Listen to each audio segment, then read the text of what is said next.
الحمد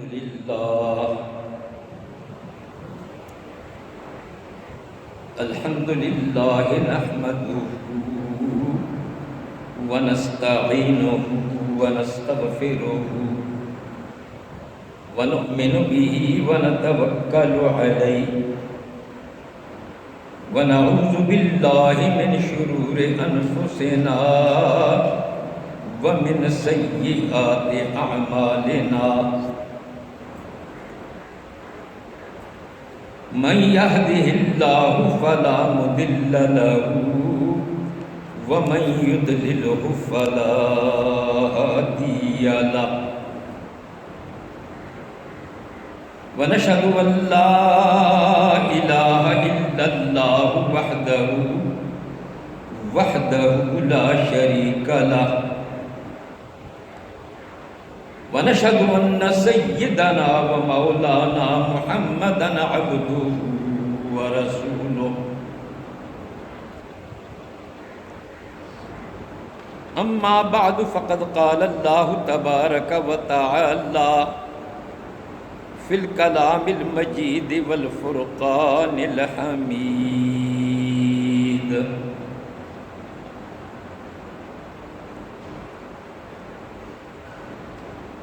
قد جاءكم من الله نور وكتاب مبين صدق الله العظيم وبلغنا رسوله النبي الكريم ونحن على ذلك لمن الشاهدين والشاكرين والحمد لله رب العالمين.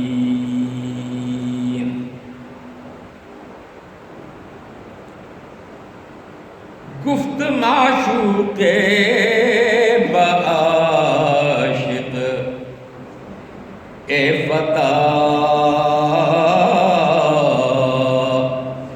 تو بغربت دیدئی بس شہرہ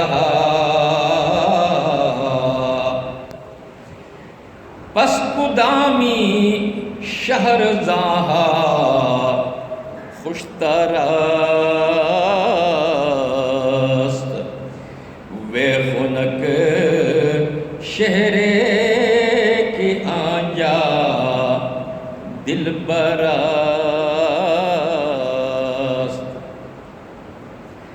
خاک طیبہ از دو عالم خوشترست وے خنک شہرے کی آنجا دل برست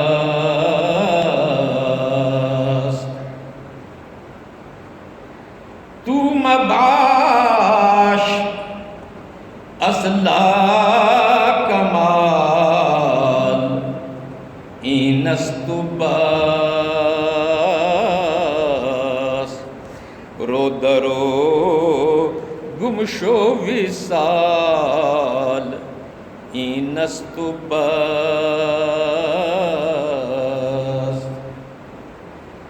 کار سازے کار ماں در کار ماں فکر ماں در کار ماں آزار ماں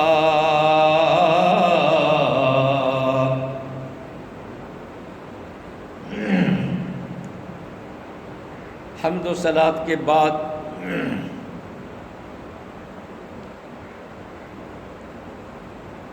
اللہ تعالیٰ نے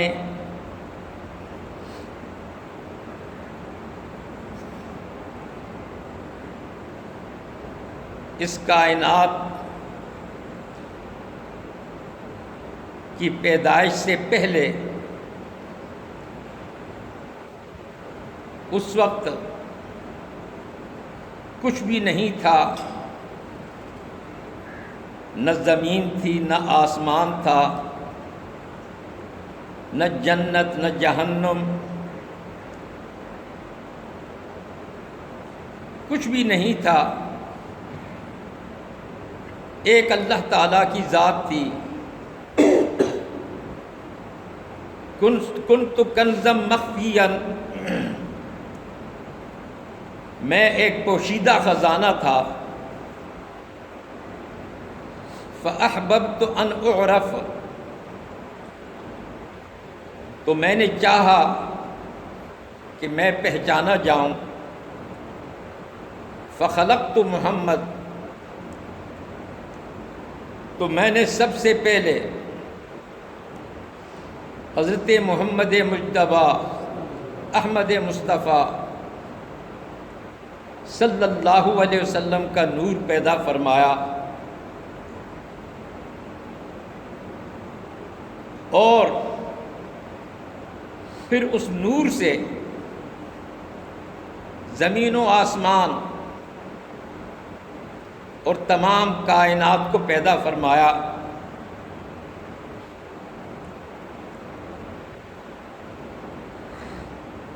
حضور اکرم صلی اللہ علیہ وسلم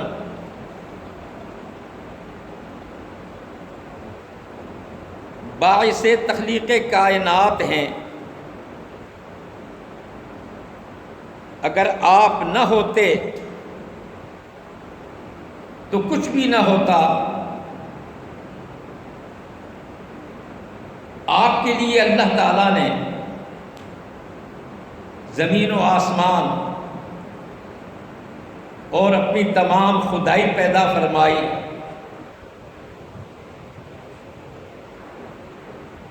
فرمایا وَمَا أَرْسَلْنَاكَ إِلَّا رَحْمَةً لِلْعَالَمِينَ، یا رسول اللہ ہم نے آپ کو تمام عالمین کے لیے رحمت بنا کر بھیجا ہے۔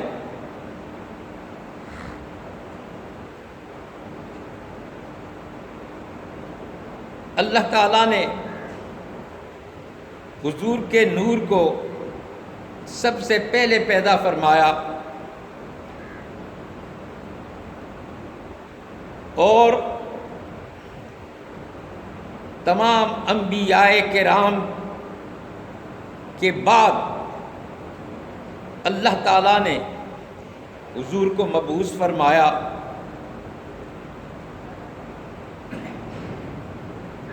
یہ تمام کائنات اللہ تعالیٰ نے حضور کے لیے پیدا کی ہے،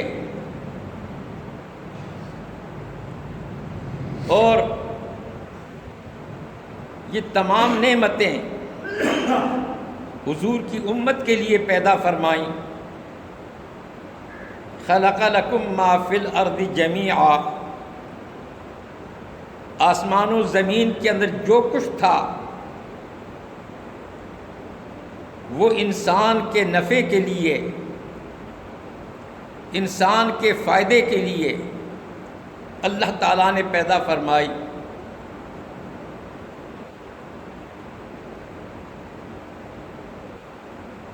حضور سرور کائنات صلی اللہ علیہ وسلم مقصود کائنات ہیں۔ حضور کو اللہ تعالیٰ نے بے مثل و بے نظیر بنا کر بھیجا ہے۔ حضور کی مثل اس کائنات کے اندر کوئی بھی نہیں۔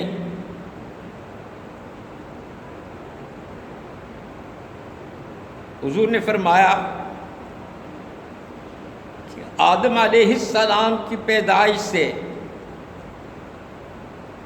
14,000 سال پہلے اللہ تعالیٰ نے میرے نور کو پیدا کیا، اور پھر اللہ تعالیٰ نے حضرت آدم علیہ السلام کے وجود کے اندر یہ نور رکھا، اور اس نور سے اللہ تعالیٰ نے آدم علیہ السلام کی اولاد کو پیدا کیا، اور ان سے یہ نور چلتا چلتا حضور علیہ السلام کے والد ماجد حضرت عبداللہ کی پشت کے اندر رکھا، اور پھر بی بی آمنہ کی بطن سے اللہ تعالیٰ نے حضور کو پیدا فرمایا۔ ایک مرتبہ اہل حدیث اور سنی علماء کا مناظرہ ہوا، اور دونوں طرف سے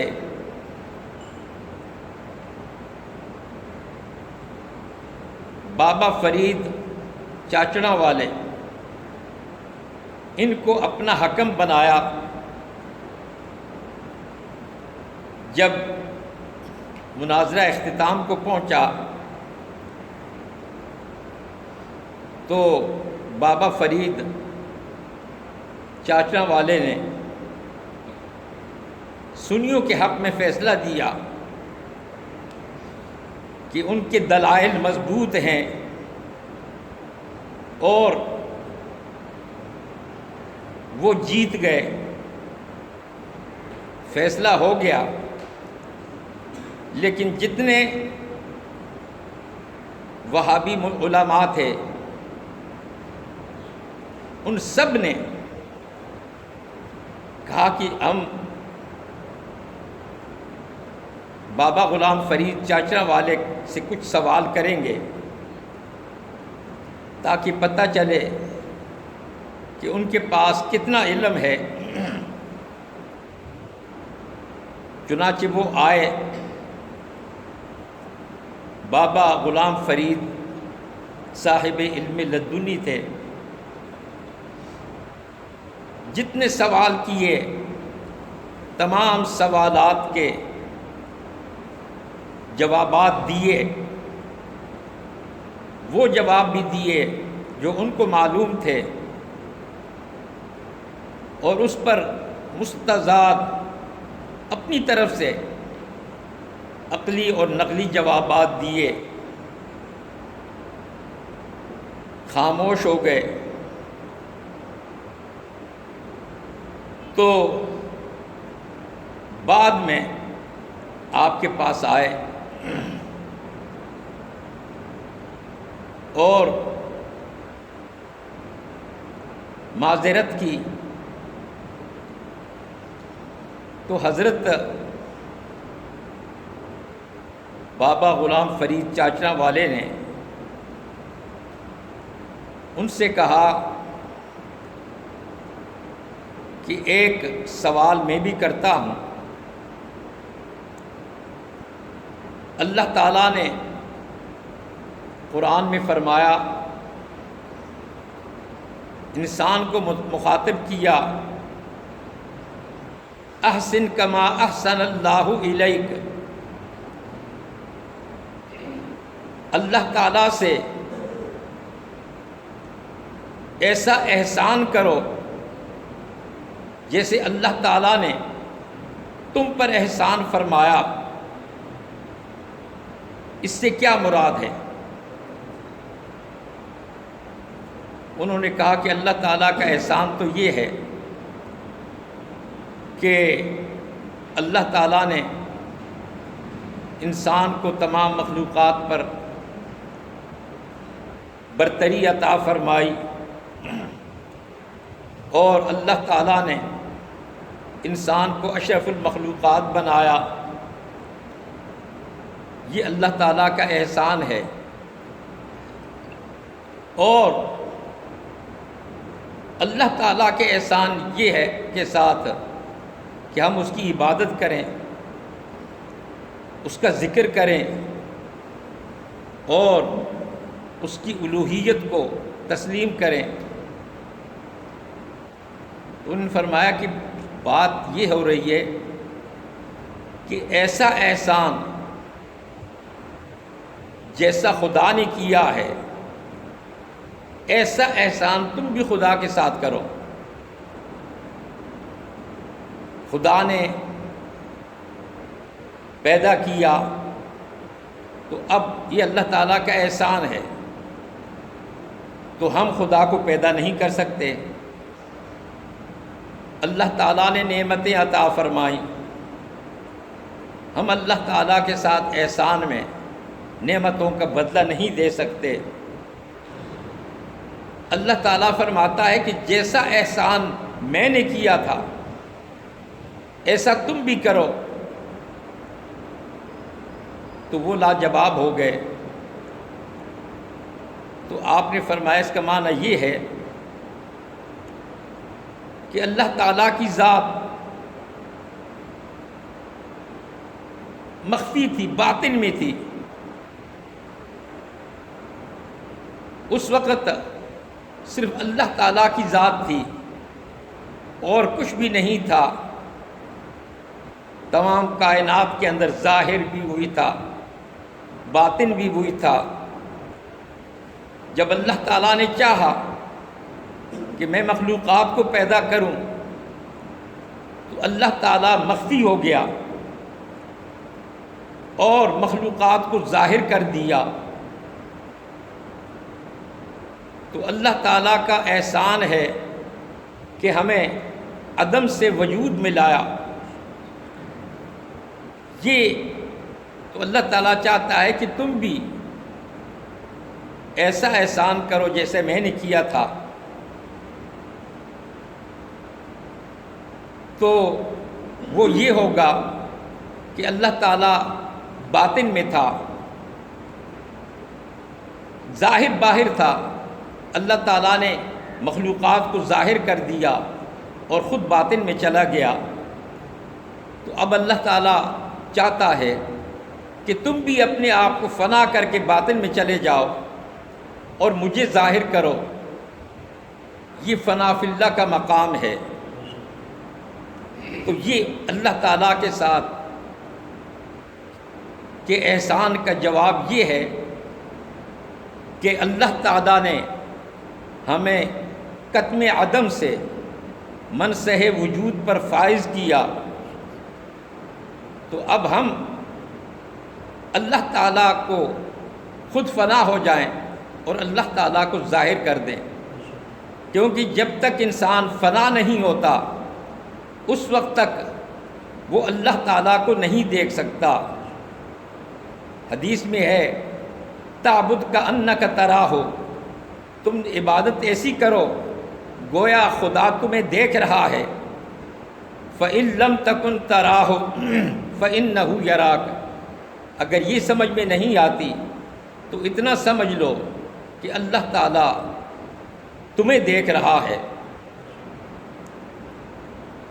تو یہاں پر مفسرین اکرام نے لکھا ہے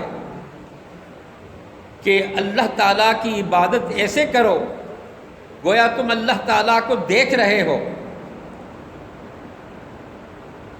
اور وہ تمہیں دیکھ رہا ہے۔ تو اللہ تعالیٰ کو اگر دیکھنا ہو تو کیا کیا جائے؟ فَإِن لَّمْ تَكُن، اگر تم مکن ہو جاؤ، فنا ہو جاؤ، تو تراہ ہو، اس وقت تم اللہ تعالیٰ کو دیکھ سکتے ہو۔ بہرحال حضور اکرم صلی اللہ علیہ وسلم کو اللہ تعالیٰ نے اپنے نور سے پیدا کیا اور تمام مخلوقات کا سردار بنایا۔ اللہ تعالیٰ نے حضور کو بے مثل پیدا کیا ہے۔ آپ کی ہر چیز بے مثل ہے۔ حضور کی عبادت، حضور کی نمازیں، حضور کا روزہ، ہر چیز بے مثل ہے۔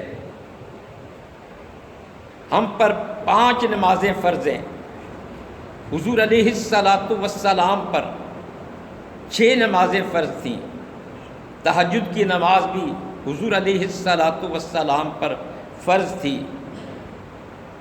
ہم روزہ رکھتے ہیں صبح صادق سے لے کر غروب آفتاب تک۔ حضور علیہ السلام صوم وصال رکھتے تھے، 40 دن کا ایک روزہ۔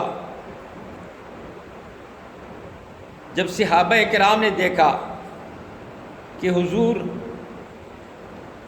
شام کو افطار نہیں کرتے، کچھ نہیں کھاتے، تو پوچھا تو فرمایا کہ میں صوم وصال پے در پہ روزہ رکھتا ہوں، 40 دن تک روزہ رکھوں گا۔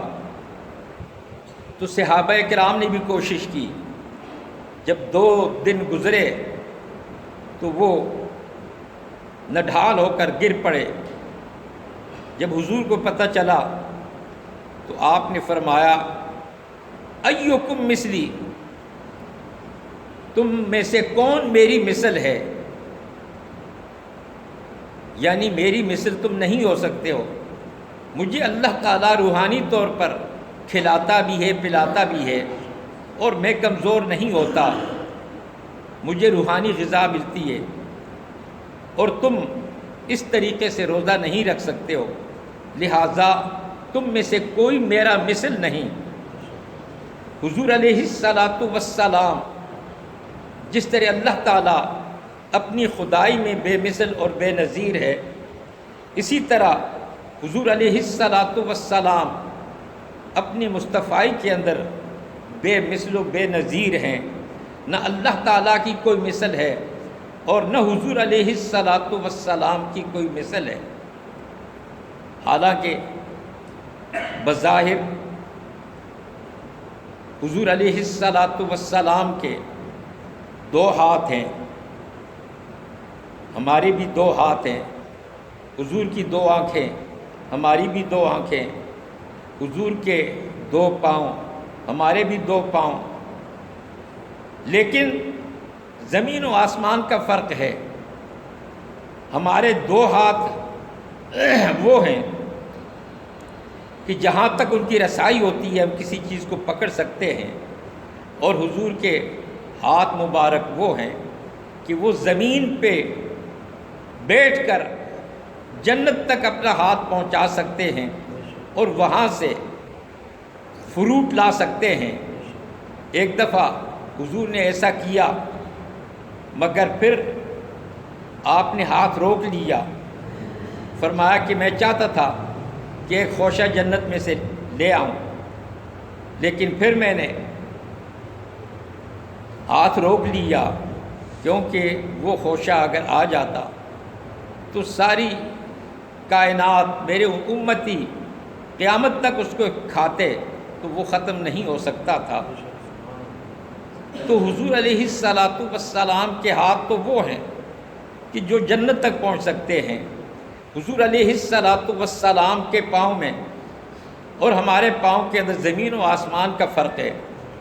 ہم تو زمین پر چلتے ہیں، حضور علیہ السلام کے پاؤں مبارک عرش اعظم تک پہنچے اور لامکان تک پہنچے، تو حضور کی کوئی چیز ہماری مثل نہیں، نہ حضور کا جسم، نہ حضور کے ہاتھ، نہ حضور کی آنکھیں، اور حضور علیہ السلام کو اللہ تعالیٰ نے بے مثل و بے نظیر بنایا ہے۔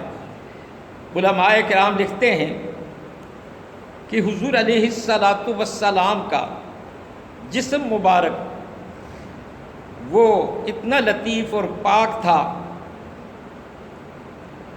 کہ حضور علیہ السلام جہاں سے چلتے آپ کے ہاتھ پاؤں اور جسم سے خوشبو آتی تھی، جدھر سے آپ جاتے تو وہ راستہ مہک جاتا تھا اور پتہ چلتا تھا کہ یہاں سرکار گزرے ہیں، اور حضور کے پسینے کے اندر خوشبو تھی۔ حضور کے تمام اعضاء کے اندر، تمام اجزاء کے اندر خوشبو تھی۔ ایک مرتبہ حضور نے پچھنے لگوائے، خون نکالا اور کنیز سے کہا کہ یہ باہر پھینک دو کسی پاک جگہ، محفوظ جگہ میں۔ اس نے سوچا کہ میرے پیٹ سے زیادہ محفوظ کوئی جگہ نہیں، وہ پی گئی۔ جب پی گئی واپس آئی، حضور نے پوچھا کہ کیا ہوا، کہاں ڈالا؟ کہا جی میں نے اپنے پیٹ میں ڈال دیا۔ حضور مسکرائے اور فرمایا کہ اب قیامت تک تیرے وجود سے خوشبو آئے گی اور تجھے اللہ تعالیٰ کبھی بیمار نہیں کرے گا۔ اسی طرح حضور کا بول مبارک